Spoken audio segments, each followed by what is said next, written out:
Good day po, magandang araw po sa ating lahat. Meron po akong papasilip dito na properties dito po sa bahay ng kuya po ngayon. So anyway, welcome to my vlog, Papa Dom's Lot Vlog TV.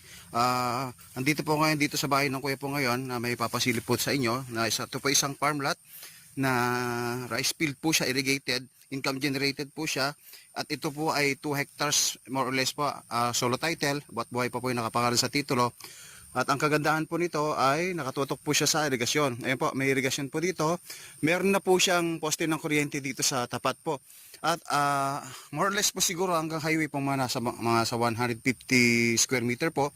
Ayun po yung provincial road. Tapos provincial road hanggang dito po sa properties, hanggang doon sa highway po, mga nasa 400 meters po, estimated ko po. So ayan, ito po yung properties po natin. Ayan, makikita nyo po, ito properties natin. Ayan.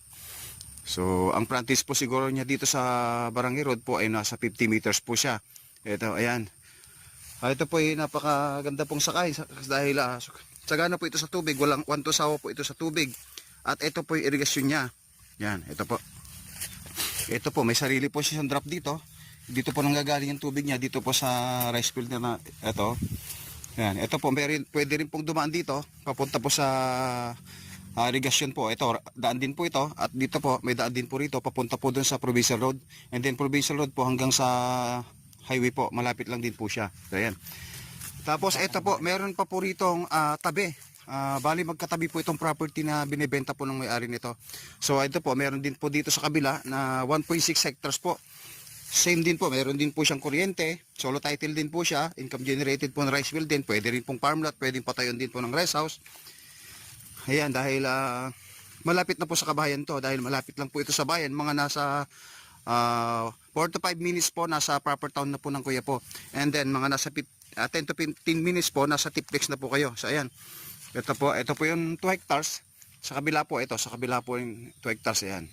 Tapos ito po yung 1.6.